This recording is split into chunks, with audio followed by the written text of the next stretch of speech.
Bisa.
Assalamualaikum warahmatullahi wabarakatuh.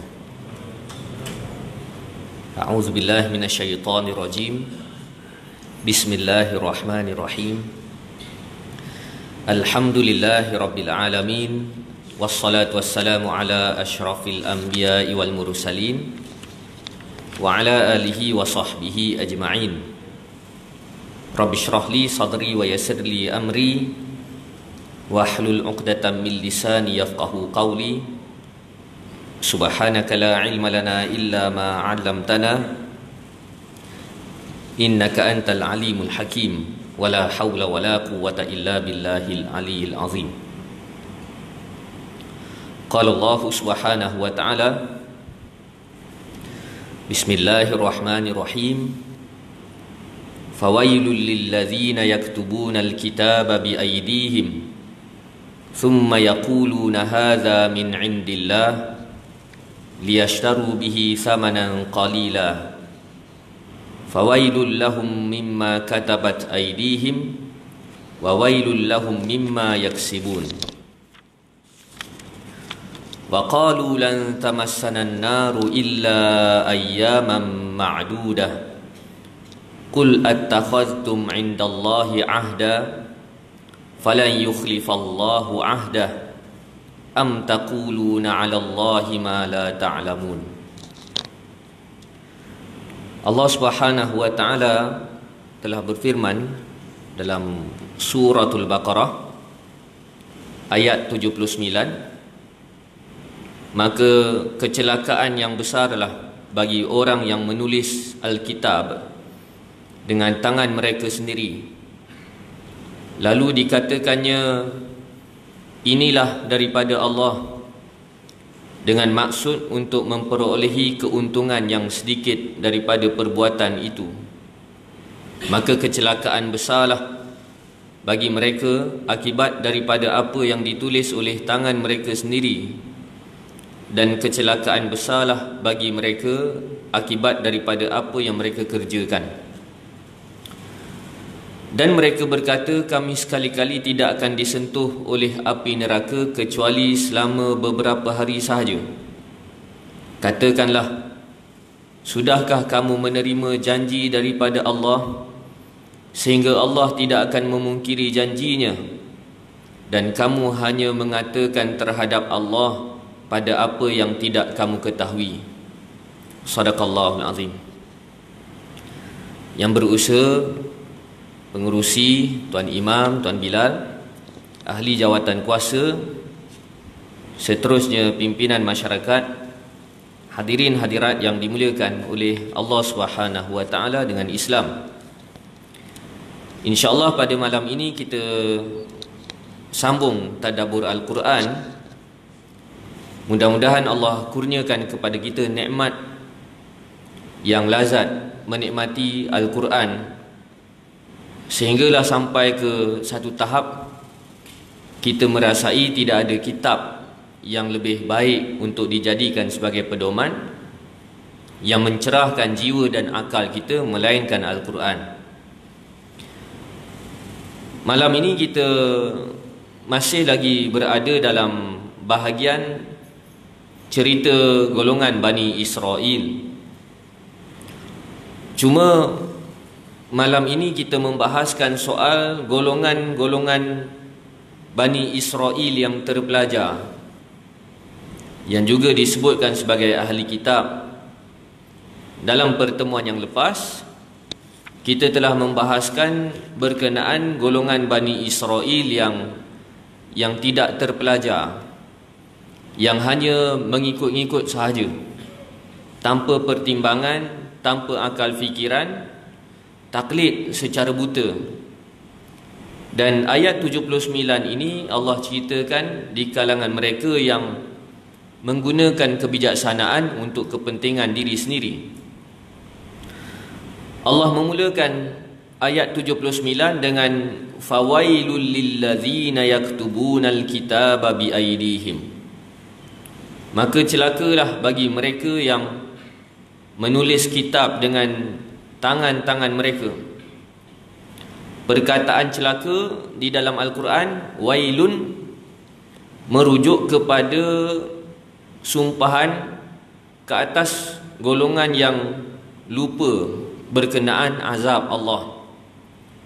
Ini Allah gunakan perkataan celaka secara konsisten di dalam Al-Quran, merujuk kepada golongan yang lalai, golongan yang lupa terhadap azab Allah. Di dalam ayat-ayat yang lain, Allah juga menggunakan perkataan yang sama, sumpahan yang sama, celaka. Antaranya dalam suratul Kahfi, Allah katakan, ya wailatana ma li hadzal kitab la yughadiru saghiratan wala kabiratan illa ahsaha. Allah katakan, dialog golongan yang disumbatkan ke dalam neraka, apabila Allah mengemukakan kepada mereka kitab-kitab amalan, maka mereka pun dapat kitab itu, mereka katakan, alangkah celakanya kami. Apa punya jenis kitab ini? Semua amalan direkod, tidak ada yang tersisa sedikit pun. Jadi celaka juga merujuk kepada penyesalan yang akan muncul ketika akhirat kelak. Jadi cerita di sini cerita rasa celaka sebab apa? Sebab tak sangka dekat akhirat esok Allah kemukakan kitab amalan yang detail. Dan bila disebutkan kitab amalan, bila disebutkan mahsyar, bila disebutkan saksi yang Allah kemukakan, Allah mengajar kita supaya berlaku adil. Kerana Allah, sekalipun Allah itu Tuhan, Allah itu maha mengetahui segala-galanya, untuk Allah mendakwa dan menghukum hamba-Nya, Allah kemukakan bukti, Allah kemukakan saksi. Bukan semata-mata bukti dan saksi, tetapi Allah menyediakan ruang mahkamah yang namanya mahsyar, supaya siapa-siapa yang dicampakkan ke dalam neraka betul-betul jelas dia masuk neraka sebab apa. Sesiapa yang dimasukkan ke dalam syurga pun jelas sebab apa dia masuk dalam syurga. Jadi begitu juga kita sebagai manusia, untuk menilai seseorang, mestilah dikemukakan bukti, saksi, dan diproses penyaksian itu dengan mahkamah, dengan perbicaraan, dan diberikan ruang kepada golongan yang tertuduh untuk membela diri. Ini proses keadilan yang Allah ajar kepada kita. Begitu juga di dalam ayat yang lain, ya wailana qad kunna fi ghaflatin min hadza. Dalam ayat yang lain Allah katakan, celakalah kami, sesungguhnya kami telah dilupakan daripada peringatan ini.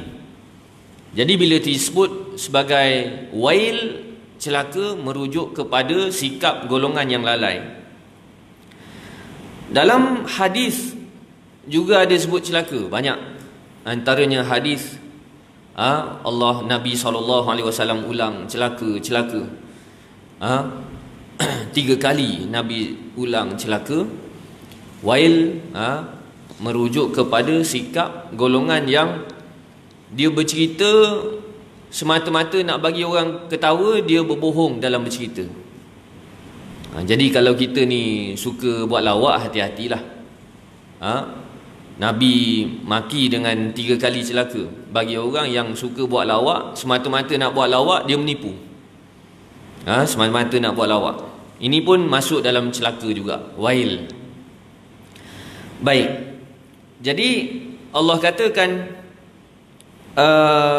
fawailul lilladzina yaktubunal kitab, maka celakalah ke atas mereka yang menulis kitab. Perbuatan ini merujuk kepada perbuatan golongan-golongan terpelajar, pendeta-pendeta, rabai, ataupun bahasa kita para ulama Bani Israel yang menyeleweng. Oleh kerana itu di dalam Al-Quran Allah menyatakan rosaknya manusia disebabkan 2 golongan. Yang pertama pemimpin, yang kedua ulama. Antaranya dialog penyesalan golongan yang dimasukkan ke dalam neraka, mereka katakan inna ata'na sadatana wa kubara'ana fa'adalluna sabila. Wahai Tuhan, sesungguhnya kami di dunia, kami hanyalah taat daripada apa yang datang dari pembesar-pembesar kami dan sadatana, pemimpin-pemimpin kami dan pembesar-pembesar kami, menyebabkan kami jadi sesat. Ulama tafsir menjelaskan sadatana adalah pembesar-pembesar, pemimpin-pemimpin, kubara'ana ulama kami, ulama-ulama yang jahat, ulama-ulama yang menyeleweng. Apatah lagi kita diambang berlakunya kiamat, ulama yang jahat makin ramai. Dalam hadis Nabi SAW katakan ulama'uhum syarrun man tahta adimis sama minhum takhrujul fitnah wa ilaihim ta'ud. Ketika diambang berlakunya kiamat, Nabi katakan ulama orang Islam ini merupakan makhluk yang jahat, berada di bawah naungan langit Allah. Daripada mereka lah munculnya fitnah, kontroversi, dan kepada mereka lah kembalinya fitnah, kontroversi tersebut. Jadi kita perlu faham cerita berkenaan Bani Israel ni memang cerita berkenaan Yahudi yang ada hari ni. Tetapi mereka waktu diceritakan ini, mereka Islam, mereka membuat penyelewengan sewaktu mereka masih lagi Islam. Kenapa Allah katakan celaka betul-betul? Kalau kita lihat ayat ini menggambarkan betapa murkanya Allah. Kerana Allah dalam satu ayat ini Allah ulang 3 kali celaka. Fawailul lilladzina yaktubunal kitab, kemudian fawailul lahum, kemudian wawailul lahum. 3 kali celaka. Kerana kesalahan golongan-golongan ini adalah mereka mengeluarkan pandangan-pandangan yang menyeleweng. Mereka membuat penyelewengan, daripada penyelewengan mereka itulah menyesatkan orang ramai. Jadi beza kalau orang tu dia jahat seorang-seorang. Dia jahat seorang-seorang tu dia jahat gitulah. Tapi yang buat Allah murka betul-betul ni adalah dia jahat, kemudian dia memprogramkan kejahatan dia, kemudian orang pakat jadi sesat sebab jahatnya dia. Ni ada dalam hadis Nabi katakan man sanna sunnatan sayyi'atan, barang siapa yang merintis, yang mencipta sunnah keburukan, dia yang ajar, maka orang lain buat, orang lain buat, dia pun dapat saham juga. Ni besar kecelakaan golongan pendeta ahli kitab. Maka disebabkan itu di dalam menjelaskan kenapa banyak sangat wail dalam ayat 79 ini, celaka dalam ayat 79 ni, sebab besarnya jenayah mereka di sisi Allah. Mereka menyelewengkan ilmu dan mereka mengheret umat mereka supaya turut jadi sesat sebagaimana mereka. Baik. Di dalam ayat Al-Quran yang lain, Allah turut menceritakan perangai Bani Israel ini yang suka menyeleweng. Ini ayat ni Allah sebut secara umum, yaktubunal kitaba bi aydihim, mereka menulis kitab dengan tangan-tangan mereka. Maksudnya penyelewengan. Mereka buat penyelewengan ke atas agama. Tetapi di dalam ayat-ayat Al-Quran yang lain, Allah memperincikan penyelewengan mereka dengan perkataan yuharrifunal kalim. Mereka membuat penyelewengan ke atas kalam-kalam, merujuk kepada kalam-kalam Allah, khususnya dari Taurat. Jadi tafsirul Quran bil Quran, untuk kita memahami Al-Quran, satu-satu ayat, mesti satu-satu ayat itu ada hubungan dengan ayat-ayat yang lain. Kita boleh merujuk sebagai contoh dalam surah An-Nisa. Dalam surah An-Nisa, besar sangat.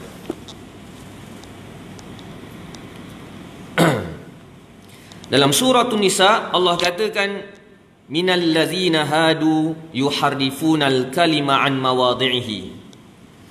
Di kalangan mereka yang meyahudikan diri, mereka yang meyahudikan diri pada asalnya Islam, kemudian mereka mencipta agama baru, agama Yahudi. Yuharrifunal kalim, mereka menyelewengkan kalam Allah luar daripada tempatnya, luar daripada konteks. Mereka membuat penyelewengan, ataupun dalam bahasa yang lain mereka membuat takwilan-takwilan yang menyeleweng. Allah kata begitu, tetapi dia tafsirkan begitu. Dia tafsirkan yang lain. Dia tafsirkan yang lain. Ini jenis penyelewengan yang Allah jelaskan. Penyelewengan yang lain dalam suratul Maidah. Dalam suratul Maidah Allah katakan yuharrifunal kalima min ba'di mawadhihi. Sensitif betul Al-Quran ni. Tadi yuharrifunal kalim an mawadhihi. Yang terseleweng itu adalah kalam Allah itu sendiri. Tetapi satu lagi dalam suratul Maidah ayat 41, yuharrifunal kalima min ba'di mawadhihi. Min ba'di. Tadi an mawadhihi, ni min ba'di. Mereka menyelewengkan kalam daripada selepas tempatnya, konteksnya yang asal. Jadi terdapat perbahasan panjang di kalangan para ulama. Ada dua jenis penyelewengan yang mereka buat.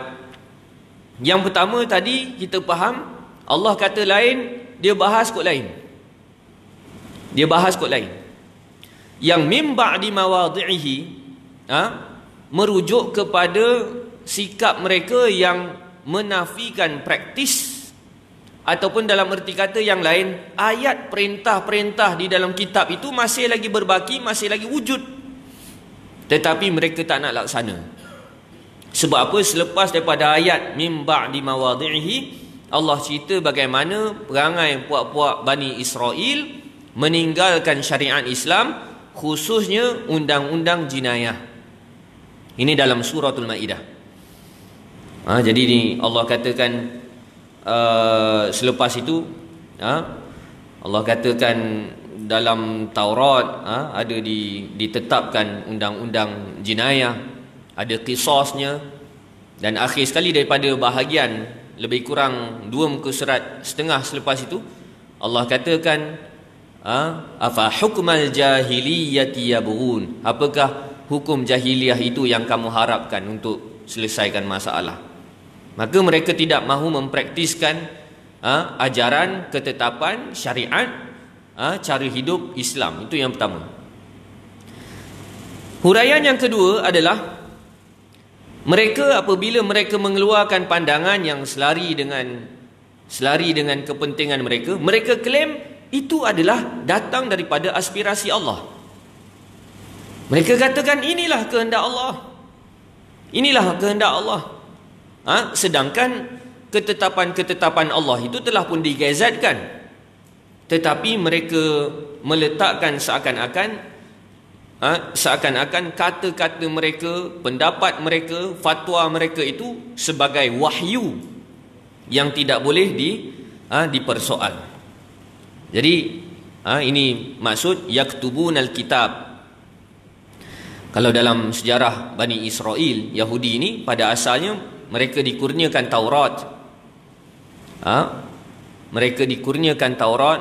Kemudian selepas itu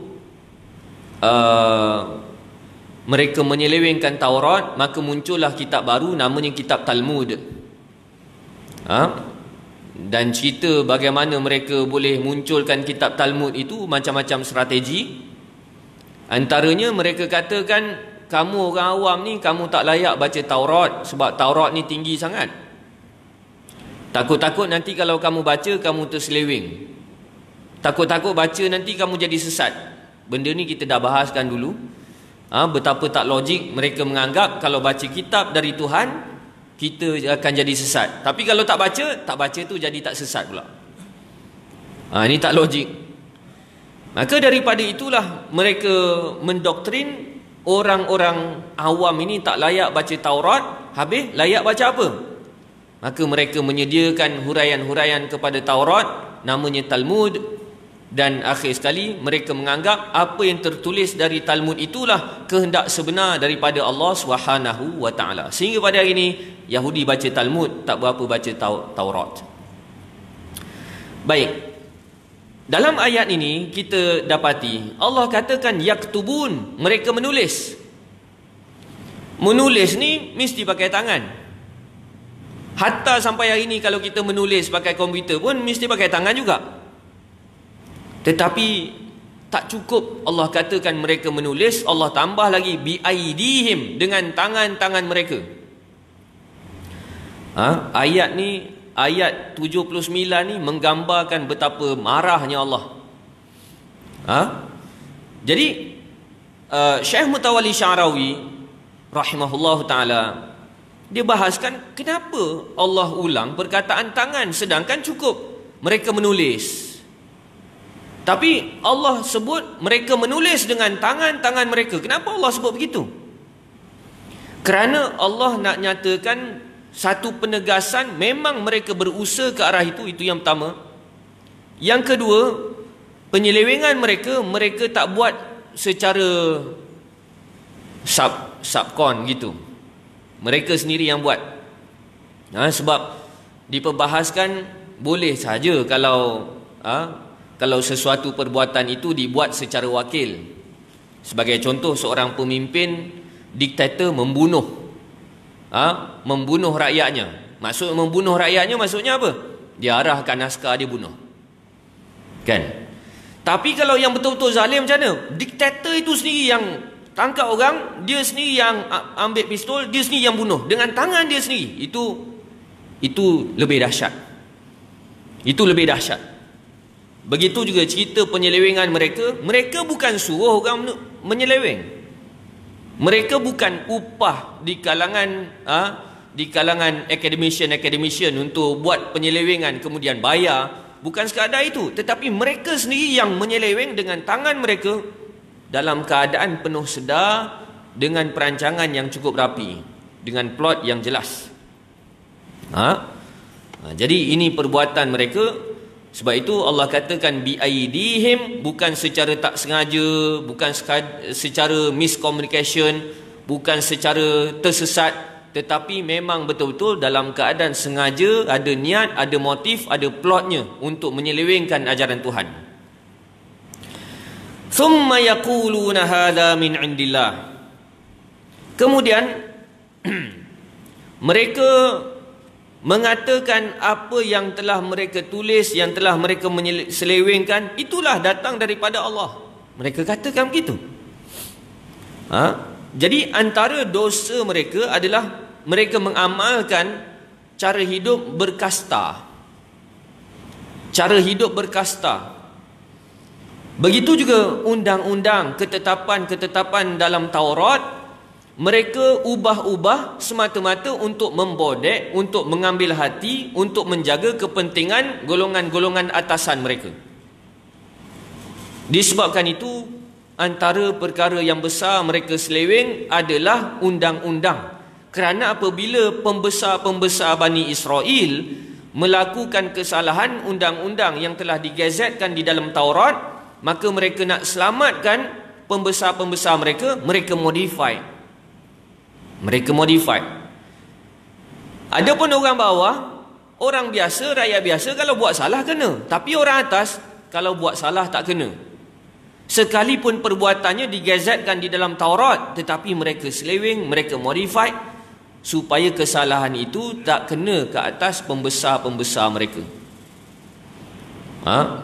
Jadi memang dalam Al-Quran Allah mendedahkan bagaimana pembesar mereka dilayan secara menikmati diskriminasi, di mana asalkan mereka itu menjadi pembesar sentiasa lepas, sementara orang bawah barulah dikenakan hukuman. Ini yang Nabi SAW katakan, innama ahlakal ladzina min qablikum idza saraku fihimus syarif tarakuh wa idza saraku fihimud dhaif aqamu alaihi al-had. Kan Nabi katakan bahawasanya sesungguhnya hancurnya generasi terdahulu merujuk kepada Bani Israel lah. Apabila pembesar-pembesar mereka mencuri, mereka tinggalkan, mereka selamatkan.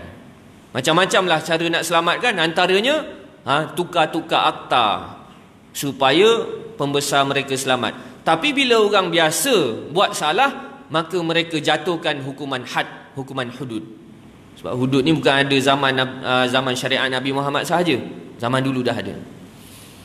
Dan tak daripada itulah Nabi katakan, wa aimullah, demi Allah, lau anna Fatimah binti Muhammad saraqat laqata'tu yadaha.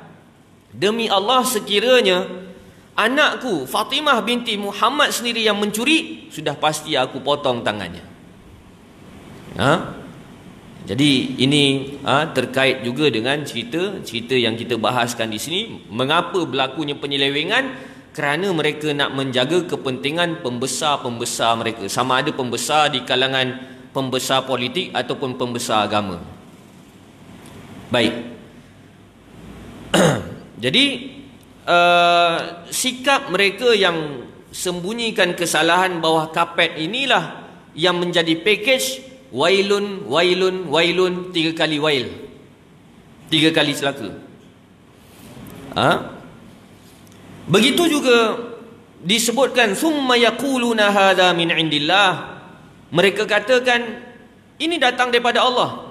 Antara tafsirnya adalah mereka mengeluarkan fatwa-fatwa yang selari dengan kehendak dan kepentingan mereka. Mana pandangan yang mewajarkan kepentingan, mewajarkan motif asal mereka, kemudian mereka klaim ini datang daripada Allah. Ini datang daripada Allah. Jadi kesalahan mereka apa? Kesalahan mereka mewahyukan kata-kata mereka. Jadi kita perlu faham, yang tidak boleh disanggah, tidak boleh disoal, tidak boleh ditanya adalah wahyu. Sikap kita terhadap wahyu, dengar dan patuh.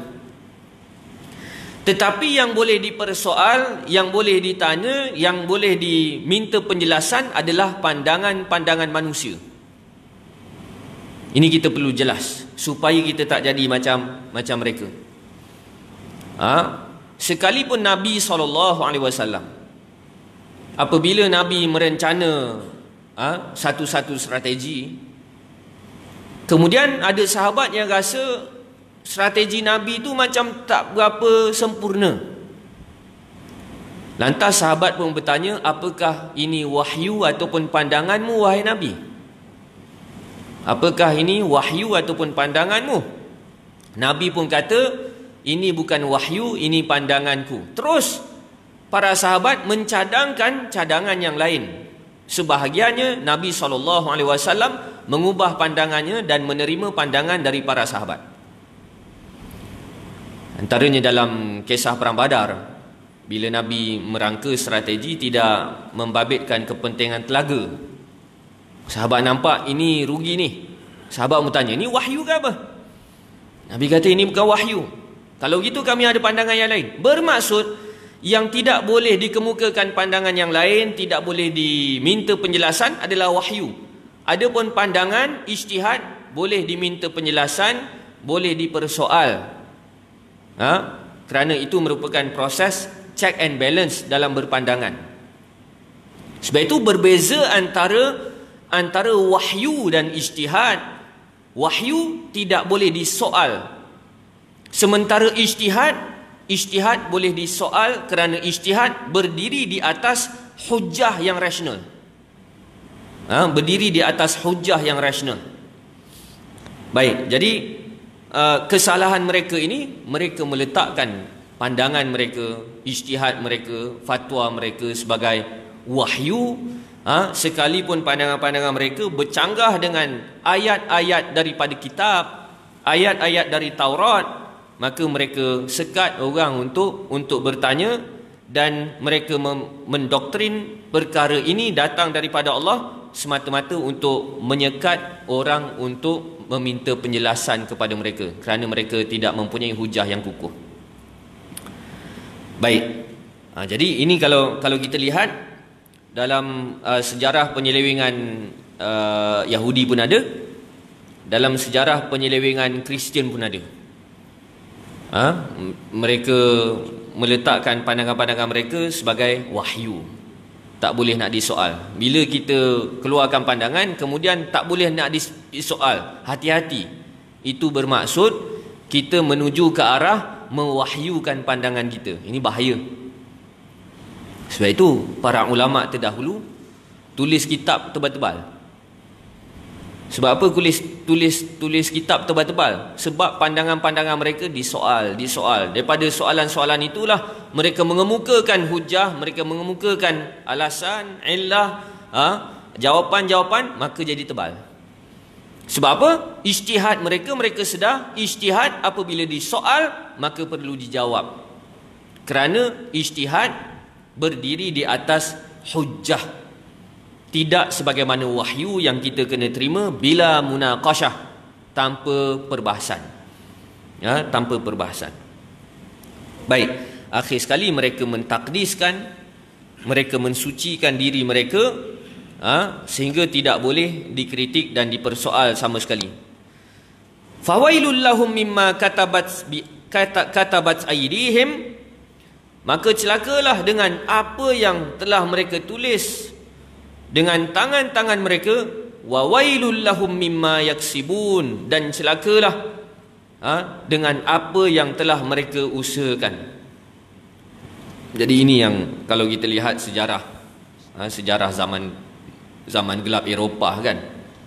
Walaupun sejarah tu lepas beberapa ratus tahun Al-Quran diturunkan. Sebagai contoh sejarah Kristian, bagaimana sampai satu tahap mereka buat sukukul ghufran, yuran nak bertaubat. Yuran nak bertaubat. Nak kata mereka kalau boleh nak conquer segala urusan kehidupan manusia dan menjelmakan diri sebagai seakan-akan Tuhan. Sampai satu tahap nak taubat pun kena minta izin dia orang. Kalau kita fikir zaman tu, untunglah orang kaya, sebab orang kaya boleh tebus taubat banyak, boleh tebus dosa. Kalau orang miskin, nayalah orang miskin tak boleh buat dosa sebab tak boleh nak bertaubat. Dan melampaunya sikap mereka begini bermula daripada mereka nak conquer sikap totalitarian mereka. Mereka nak conquer semua perkara atas alasan konon-kononnya mereka adalah wakil daripada Tuhan. Baik, jadi Allah katakan wa wailul lahum mimma yaksibun, celakalah ke atas apa yang mereka lakukan.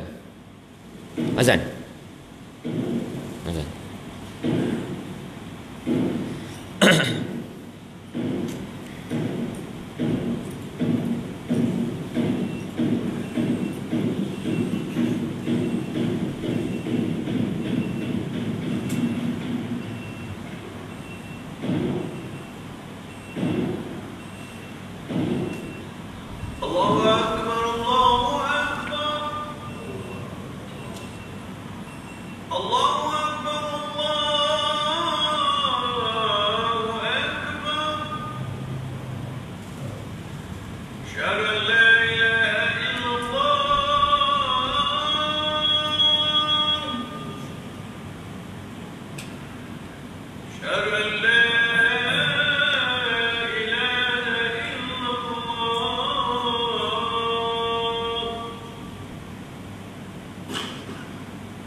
Baik, kita sambung sedikit.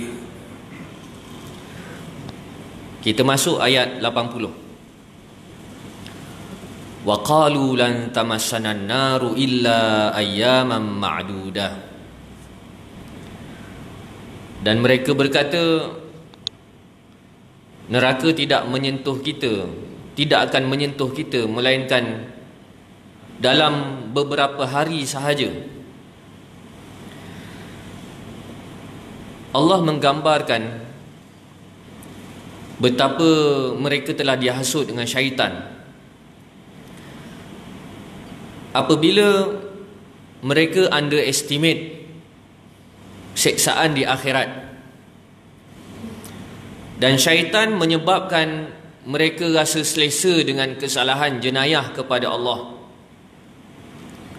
Disebabkan itulah ayat yang mereka sebutkan ini terasa sangat santai. Kalau kita terjemahkan dalam laras bahasa kita hari ini, seakan-akan mereka kata, relax lah, kalau masuk neraka pun beberapa hari je. Padahal ayat sebelum itu, ayat 79, menggambarkan Allah marah betul-betul. Tetapi betapa tak sedar diri mereka tidak ada sensitivity terhadap iman. Mereka katakan, kalau masuk neraka sekalipun, kita takkan masuk neraka. Kalau masuk sekalipun, beberapa hari je. Beberapa hari sahaja. Di sini Allah menggunakan, Allah mengulangi dialog mereka dengan al-mas. Lan tamassanan nar. Al-mas. Al-mas bermaksud sentuhan yang digambarkan di sini sentuhan macam cuit, macam ni apa? Macam tu. Digambarkan sentuhan jenis macam mana? Sentuhan yang bila disentuh, sentuh yang jenis kita tak sempat rasa tekstur kulit orang itu. Dan kita tak sempat rasa kepanasan haba kulit orang itu. Itu al-mas. Kalau kita pegang macam ni, kita rasa kan, tangan orang tu tangan sihat ke, tangan kurus ke, ataupun kita rasa tangan dia sejuk ke, panas ke, macam ni. Tapi al-mas ni jenis dia lalu gitu je.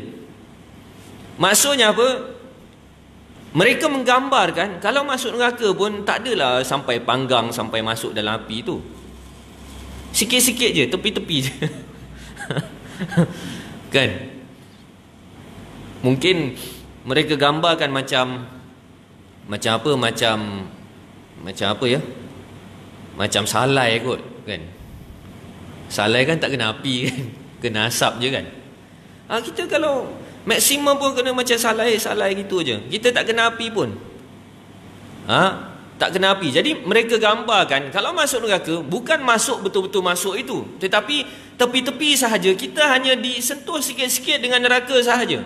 Ini bagaimana mereka underestimate dengan siksaan Allah di akhirat. Jadi sifat mereka ini adalah sifat yang mereka tidak rasa bersalah. Sebab itu orang beriman bukan tak buat dosa, orang beriman buat dosa. Tapi orang beriman dia rasa malu dan dia rasa takut dengan dosa. Itu. Ada pun cerita berkenaan kekufuran Bani Israel dan golongan munafikin. Mereka ni bila buat dosa mereka rasa selesa. Ini yang kita takut. Selagi mana kalau kita buat dosa, kita rasa malu dan kita rasa takut, kita berpotensi untuk bertaubat. Tapi jangan sampai satu tahap bila kita buat dosa kita tak rasa bersalah, kita tak rasa malu, tak rasa bersalah. Memang pintu taubat tu jauh daripada kita. Bukan maksudnya buatlah dosa asalkan rasa bersalah. Bukan maksudnya begitu. Ini juga yang Allah gambarkan di dalam surah Al-Munafiqun. Ta'alau yastaghfir lakum Rasulullah lawwaw ru'usahum. Golongan munafikin ini mereka tak rasa bersalah bila buat salah. Bila diseru kepada mereka, marilah sama-sama kamu bertemu dengan Nabi supaya Nabi minta ampunkan, istighfarkan untuk kamu, minta ampunkan untuk kamu. Lawwaw ru'usahum, mereka geleng-geleng kepala. Buat apa nak minta ampun? Itu bukannya dosa sangat pun. Jadi orang beriman ni dia rasa dia banyak dosa, itu tanda ada iman. Tapi kalau rasanya dalam dosa dengan pahala aku lagi banyak kot, itu hati-hati. Itu hati-hati. Kita mengulangi sikap yang Allah ceritakan berkenaan Bani Israel, dan begitu juga berkenaan golongan munafikin. Kan ada kalam Sayyidina Umar Al-Khattab. Sayyidina Umar kata, kalaulah semua orang dah masuk, dah dihitung, tinggal seorang lagi untuk dipenuhkan neraka, aku bimbang seorang itu adalah aku. Sedangkan Sayyidina Umar ni sebesar-besar wali lah. Mana ada wali boleh challenge Sayyidina Umar? Kan? Sampai Nabi katakan, laukana ba'di nabiyya lakana Umar. Kalaulah selepas aku ada Nabi, sudah pasti Allah lantik Umar. Dalam keadaan pengiktirafan begitu sekalipun, Sayyidina Umar kata, dalam ramai-ramai ni yang paling layak masuk neraka aku lah. Itu iman dia lah. Ada pun golongan munafikin, relax lah. Relax lah, takkanlah Allah kan maha rahmat. Dia main kot situ. Allah kan maha rahmat, Allah kan baik.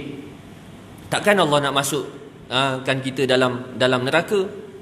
Takkan kerja Allah nak masukkan orang dalam neraka je? Kan ada orang sebut begini. Jadi mereka rasa tidak berhati-hati, tidak berwaspada, menyebabkan mereka ringan melakukan kesalahan, hatta jenayah kepada Allah, penyelewengan. Kemudian illa ayyaman ma'dudah, melainkan dengan pada kadar hari-hari tertentu sahaja, hari-hari yang dibilang. Ditafsirkan di sini bahawasanya hari-hari yang bagaimana? Hari-hari yang boleh dikira sahaja. Sikit.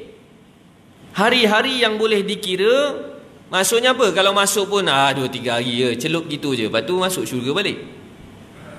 Masuk syurga balik. Sekalipun kita perlu faham bahawasanya selagi mana kita ni ada iman, kok mana sekalipun orang yang ada iman dia kembali masuk ke dalam syurga balik. Setelah diproses taubatnya, setelah diproses dosanya dalam neraka. Tapi satu hari dalam neraka tak sama satu hari macam kita duduk sekarang.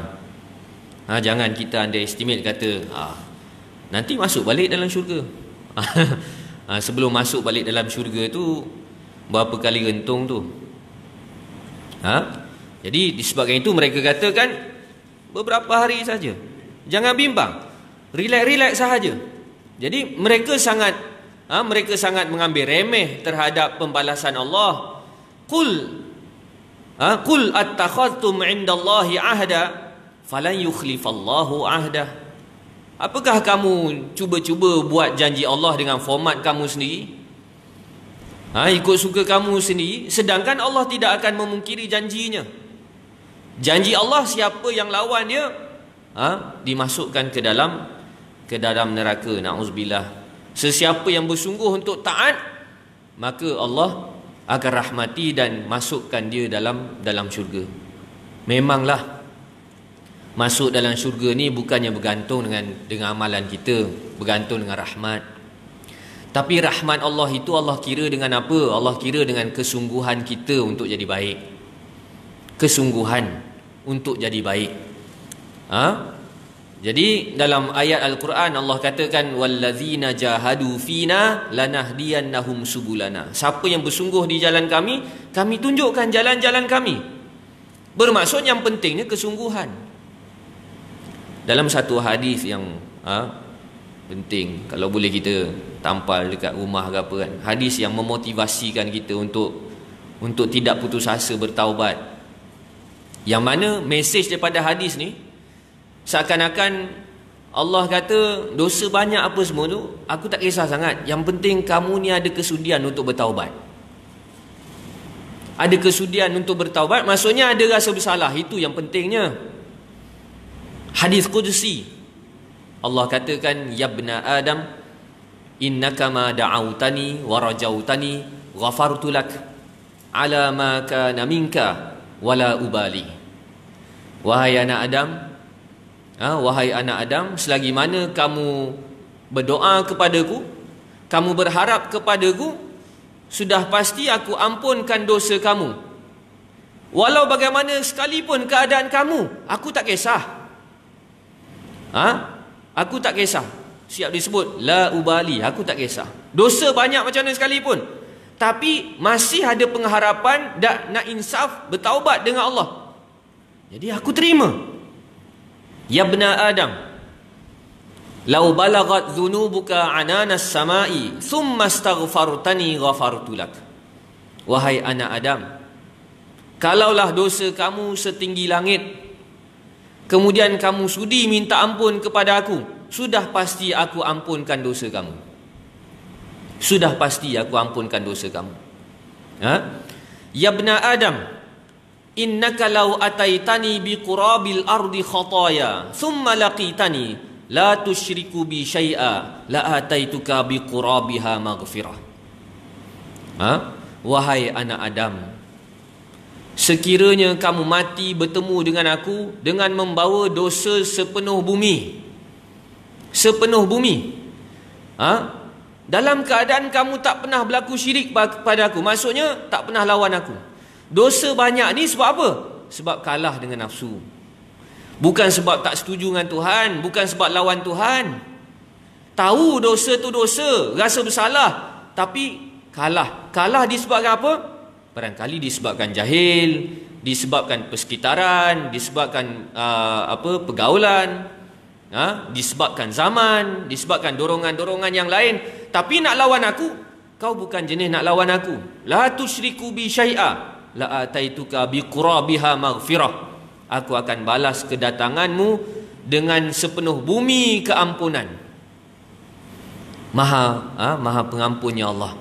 Jadi kita kena faham, manusia ni masuk dalam syurga sebab rahmat, bukan sebab amalan. Ya, bukan sebab amalan, tapi sebab rahmat. Rahmat tu diukur dengan kesungguhan kita.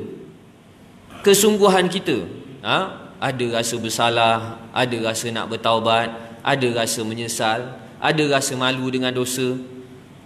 Maka itu merupakan sifat-sifat yang memanggil rahmat Allah pada kita. Jadi hadis seperti itu penting untuk kita imbangkan supaya kita ni tak putus asa dengan Tuhan. Jadi kita kena balance antara khauf dan raja, antara takut dengan mengharap. Kalau takut semata-mata, sampai satu masa kita habis dah, tak ada harapan dah masuk syurga. Tapi kalau raja sahaja, mengharap sahaja, jadi macam Bani Israel tadi lah. Mengharap, dia sangkakan Allah tu tak berkira dengan dia. Maka dia pun kata jangan bimbang, masuk pun sikit-sikit je. apa, slow and low kan.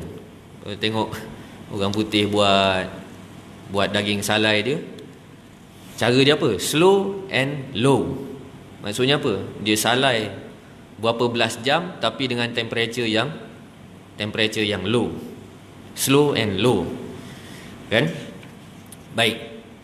Am taquluna 'ala Allahi ma la ta'lamun. Apakah kamu suka-suka cakap, klaim Allah kata itu, Allah anggap itu, Allah nak buat begitu. Suka-suka kamu sahaja dalam keadaan kamu tidak mengetahui. Ditafsirkan bahawasanya Allah tidak bergantung dengan rasa kamu, dengan tanggapan kamu, dengan cadangan kamu. Allah tidak tergantung dengan kamu, tidak bergantung dengan kamu. Allah nak hukum, Allah hukum. Allah buat ketetapan, Allah buat ketetapan.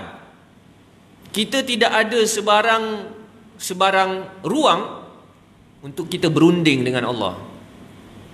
Berunding dengan Allah. Kerana kita adalah hamba. Kita bukan rakan kongsi Allah, kita bukan rakyat Allah. Kalau rakyat je kita boleh berdemokrasi dengan Allah. Tapi masalahnya kita ni hamba. Dan Allah tidak bergantung dengan kita. Bala man kasaba sayi'atan wa ahatat bihi khati'atuh fa ulaika ashabun nar hum fiha khalidun. Allah katakan, bukan demikian yang kamu sangkakan kamu akan selamat daripada neraka. Kalau masuk neraka pun kejap-kejap sahaja, tahap salai je, bukannya tahap bakar betul-betul. Bahkan yang sebenarnya, barang siapa berbuat dosa dan dia telah diliputi oleh dosanya, mereka itulah penghuni neraka, mereka kekal di dalamnya. Mereka kekal di dalamnya. Bila sebut kekal ni, maksudnya kafir. Dah kafir. Sebab apa kafir? Menyeleweng ayat-ayat Tuhan. Menyeleweng ayat-ayat Tuhan, menggunakan nama Tuhan atas kepentingan diri sendiri. Itu perbuatan-perbuatan yang boleh menyebabkan kafir kalau kita melihat dalam ayat sebelum daripada ini. Maka Allah katakan mereka kekal dalam neraka. Selepas daripada Allah cerita buat Bani Israel ni celaka, penjenayah, penyeleweng, tak sedar diri, macam-macam, barulah ayat ke-82 Allah cerita berkenaan orang-orang beriman. Jadi ini uslub Al-Quran. Al-Quran bila cerita pasal negatif akan diimbangkan dengan cerita positif. Bila cerita positif akan diimbangkan dengan cerita negatif. Kerana cara macam itulah akal manusia ini berfungsi. Untuk mengenali sesuatu perkara, mesti tahu secara positifnya, lawannya bagaimana, barulah kita dapat tasawur yang benar-benar jelas. Jadi selepas Allah kata penyelewengan, perangai-perangai mereka ini, Allah katakan bagaimana golongan yang beriman. Bagaimana golongan yang beriman, walladzina amanu wa amilus solihat ulaika ashabul jannah hum fiha khalidun. Perkara yang sikap-sikap yang bercanggah daripada penyelewengan tadi, Allah merujuk kepada golongan beriman. Dan golongan yang beriman dan beramal soleh, mereka itulah penghuni syurga, mereka kekal di dalam syurga. Jadi kalau kita nak kelaskan kita ni dalam ayat 82, kita kena pastikan kita bukanlah di kalangan ayat 81, ayat 80, ayat 79 tadi. Barulah kita boleh lega. Mudah-mudahan kitalah yang dikategorikan dalam ayat 82 merujuk kepada sifat golongan-golongan yang beriman. Lepas Allah cerita, amin. Lepas Allah cerita berkenaan orang beriman, ayat 83 nanti cerita pasal Bani Israel balik yang jahat. Baik. Jadi rasa sekadar itu sahaja. Mudah-mudahan Allah kurniakan kepada kita ilmu yang berkat. Allahumma balagh, Allahumma fashhad. Ya Allah, aku telah sampaikan, ya Allah saksikan apa yang telah aku sampaikan. Wallahu alam. Assalamualaikum warahmatullahi wabarakatuh. Sebagaimana biasa tuan-tuan, infak fi sabilillah termasuk untuk sekolah rendah integrasi terasi Islam Hawariyun Pelabuhan Kelang.